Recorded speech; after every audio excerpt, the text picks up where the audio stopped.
I really do like the outdoors, the beach, a river, mountains, like going for hikes or bike rides. I really do enjoy it, though. I might not look like it. And, I know my fair skin, I burn very easily, and I actually really do enjoy hikes and bike rides, but I don't tend to make it like a priority. And that's sort of really sad. So I really think that, note to self, I need to make more of it a priority this year. But, there's these great resources around us, these state and national parks that truly contain some wonderful, wonderful things. And I really want to look at how we should be making the most of resources like this. If we've got these great things, we can do that for our family, for family memories, and also for homeschooling. So I want to look at that today. But I also do want to do something special because this is the 200th vlog for Learning Life. So stay tuned as I've got something for you.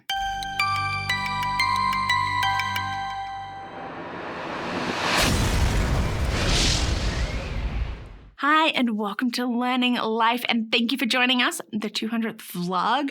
It has been a commitment to do it, especially with my husband and I, but you know what? It's been wonderful. And I love bringing these videos to you. And so I really do just want to start by saying thank you so much for watching and for your likes and for your subscribes and comments and sharing with your friends and the encouragement that I have received from you. As I said, I do have something for you and I will get to that because I want to celebrate. I want to give something away today, but I also do want to talk about national and state parks.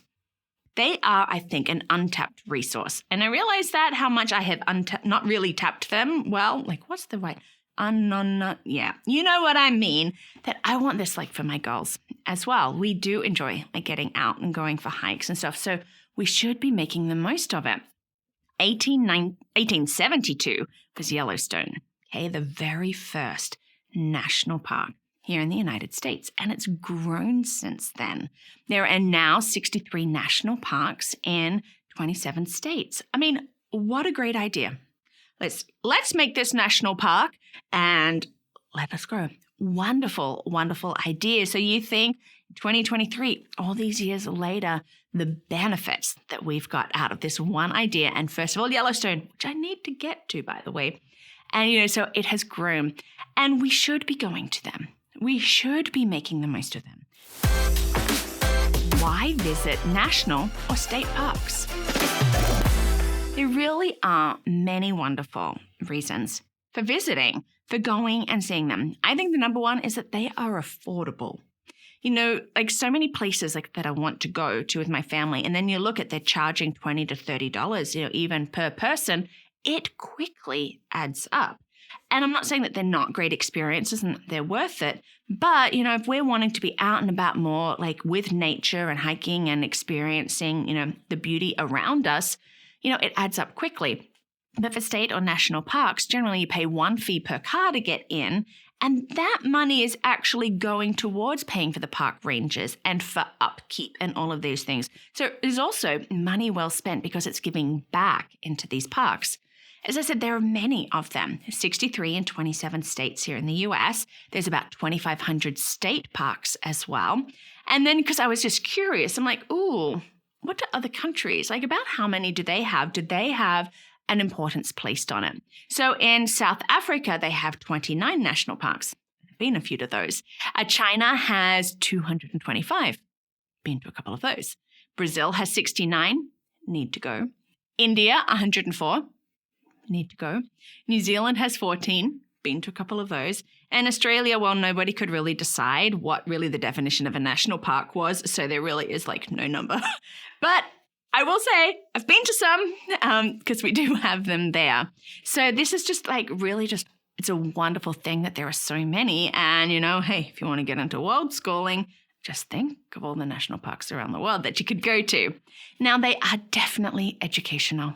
Okay, that speaks my love language. They're providing opportunities to teach about science, conservation, flora and fauna. What can we be doing? There's history, ecology, so many great learning opportunities that we have in these state and national parks, as well as it's great for our health, right? You do know, right, that it is good to get out there. It is. We need that vitamin D. We need that movement. And national parks just provide these opportunities of getting out, of hiking, of observing. If there's rivers, there's kayaks and canoes, so many different things that we can be doing in them. And so that is great for our health. And so it's not just educational, it's health-wise. And each park is unique. If you think about it, where they are, there's always going to be different plant life, maybe even different animal life. If it's up higher in the altitude, is it drier? Is it wetter? I see in Australia, we have tropical rainforests to like desert to, all of these different parts. This is great. When you travel around, you get to see the unique nature of it. It's an opportunity to unwind in this unique nature. We all need those opportunities. Work can be busy. Family life can be busy. But what if we take a break from that busyness, take a break from technology, and just get out there knowing family memories, that we're learning something that is good for our health. These are all great. And you never know. You might get to see a natural wonder. I remember the first time seeing the Great Barrier Reef. It was beautiful. It's imprinted, it's ingrained. Like, these are the things like that we want, right? For us and for our children. There's so many other great sort of like the 12 apostles in Australia haven't made it out to Uluru, but there's these great things that we could see, these beautiful natural wonders. So we get to enrich our lives with them. Educational benefits of state and national parks. Of course, I'm going to talk about the educational benefits, right? Look, yes, so many great family memories, but let's look, especially like if we are homeschooling, what we can be using a wonderful resource like this for. So they are great outdoor classrooms. I love a good outdoor classroom. I've talked about this, that we can get out there into nature, the things that we can learn from it, or just being out there that we're sitting and we can hear the bird calls, we can observe and see different things. We are learning because there is a plethora of learning opportunities. I love that word, plethora, by the way. It's not just, here's a couple of things. It's over here. But there is an abundance, this richness, this great thing that we can help, like for our family, for our children, if we're homeschooling, just really enriching this. Or if you do have your children in school and you're having these experiences, yes, you are enriching your child's lives with these learning opportunities. It's easy to cover a lot of subjects out there. We've talked about some like ecology, conservation, animals, plant life, all of these different things. But it can also be an inspiration for other subjects. Like you sit and you observe, what do you see? What do you hear? Can you then make some artwork out of it? Or can you write a poem about it or a story? Inspiration for art and for English, like for reading, right? Like all of these different things.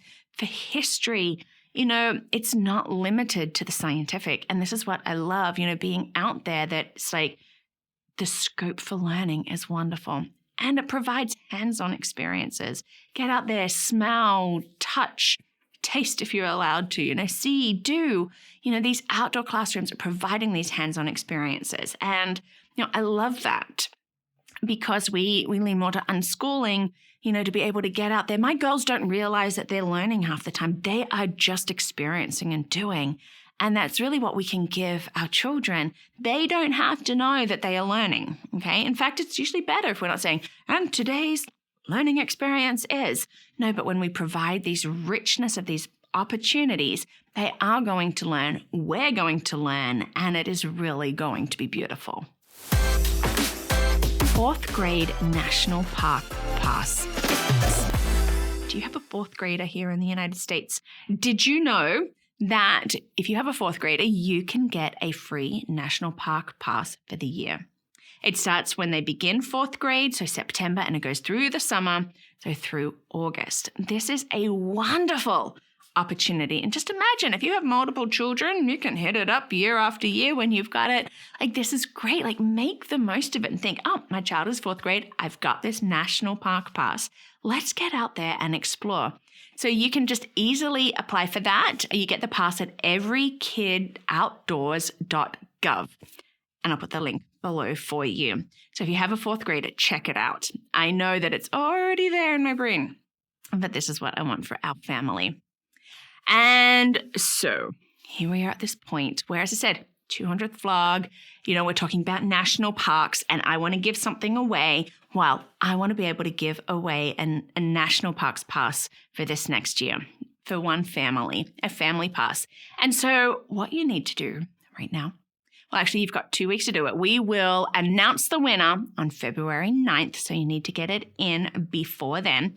And you just comment below. Be a subscriber and comment below, what's your favorite national park? Or what do you like about national parks or state parks? Just give me a little something, and then your name will go into the draw. And then we, as Learning Life, will give away one national park pass for this next year. I'm excited about that because I know I want to get out there more with my family. And this is my way of saying, hey, I want this for you too. So comment below, be a subscriber, and in 2 weeks' time, we will announce that winner. Well, thank you so much for being part of Learning Life, being part of this community. And, if you want to keep seeing more videos like this, you can join us as a patron, and you can actually as a champion, as we can call it here at Learning Life. And you can check that out at patreon.com or through my website, LearningThis.Life.